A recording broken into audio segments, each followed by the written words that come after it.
अल्लाह के हबीब ने हर गरीब के लिए जो कुर्बानी नहीं कर सकता, हर साल जब भी हजूर ने कुर्बानी की, हजूर अलैहिस्सलाम ने अपनी कुर्बानी भी की, अपनी आल की कुर्बानी भी की और अपनी उम्मत की कुर्बानी भी की, उम्मत की कुर्बानी भी की।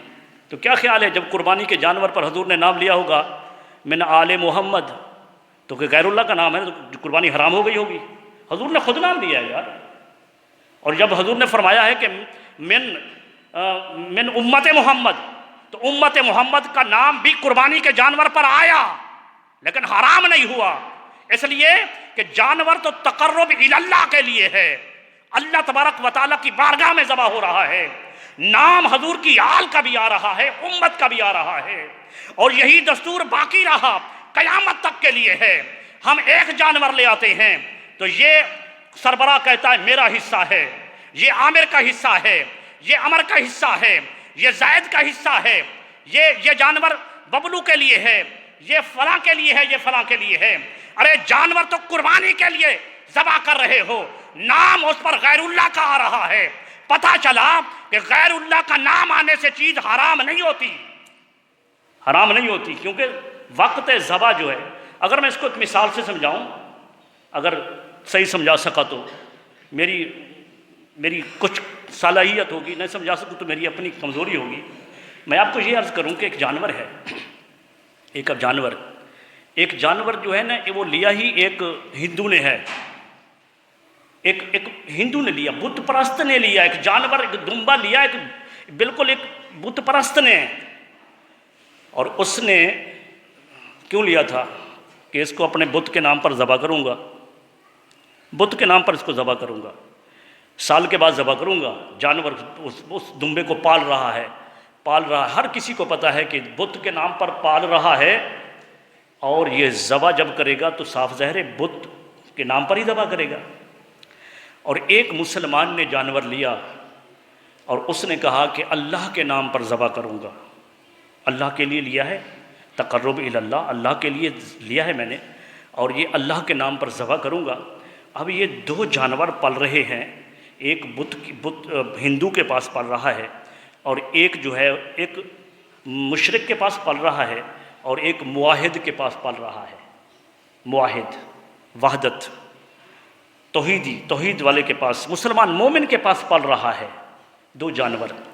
एक पर नाम आ रहा है ये अल्लाह के लिए है, और एक पर नाम आ रहा है कि ये बुत के लिए है, बुत के लिए है।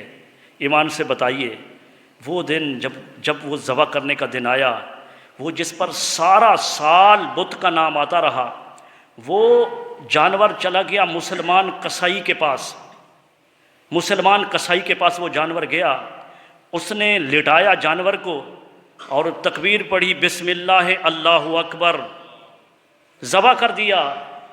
आप बताइए वो जानवर हलाल है या हराम है? हलाल हो गया, इसलिए कि वक्त ज़बह उस पर अल्लाह का नाम आ गया, वक्त ज़बह अल्लाह का नाम आ गया। और एक वो जानवर है जो मुसलमान, मुवाहिद, मुत्तकी, परहेजगार, एक मोमिन बंदा पाल रहा है, और सभी को बता रहा है ये अल्लाह के लिए है, ये अल्लाह के लिए है।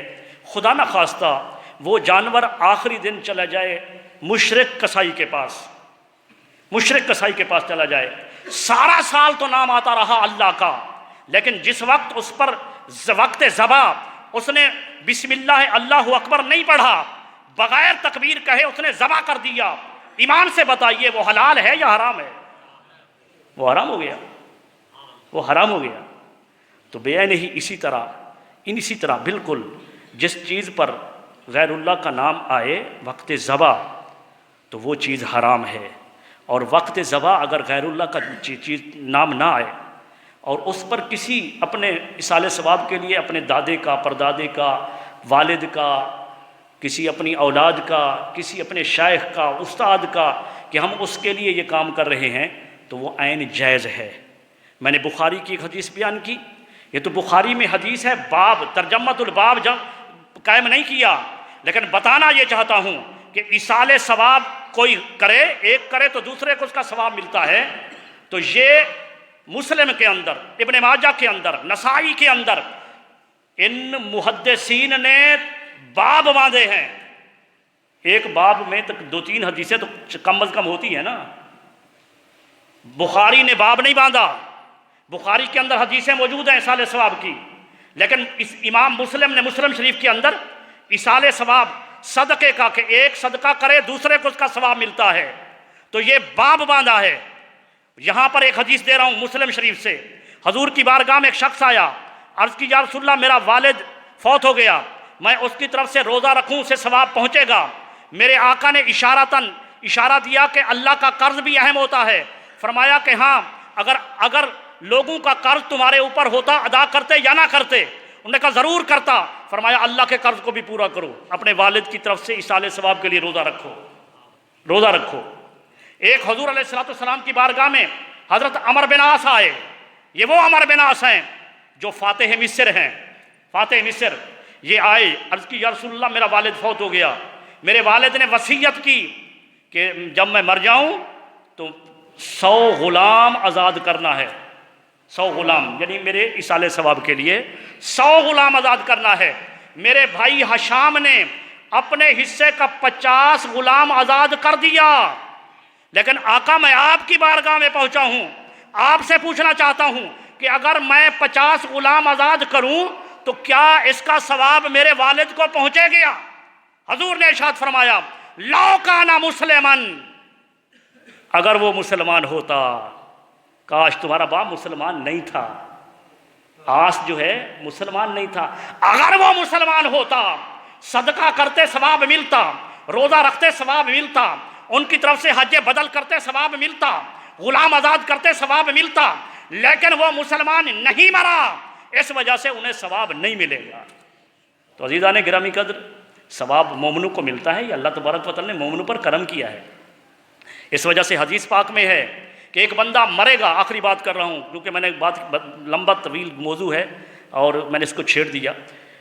तो आखिरी बात ये कि जब बंदा एक मरेगा और वो बंदा ऐसा होगा कि जो जन्नती होगा, वो मोमिन होगा, मोमिन बंदा होगा।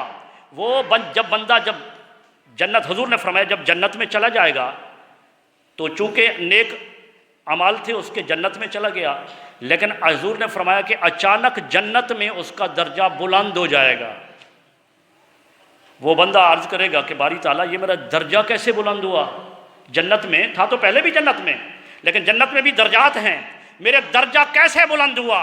हुजूर अलैहिस्सलाम ने फरमाया अल्लाह तबारक व तआला ने फरमाएगा कि तेरी औलाद ने तेरे लिए दुआए बख्शिश की, तेरे लिए सदका किया, उनके इस अमल से तेरे दर्जे को बढ़ा दिया। तो दर्जात बढ़ते हैं, दर्जात। एक मस्कीन जिसको आपने पानी का गिलास पिलाया, उसे भी इज़्न होगा कि वो जिसने पिलाया वो अगर जहन्नमी है तो जहन्नमा की लाइनों से निकाल कर जन्नत में ले जाए, उसे भी इज़्न होगा। और हम 11वीं शरीफ क्यों करते हैं?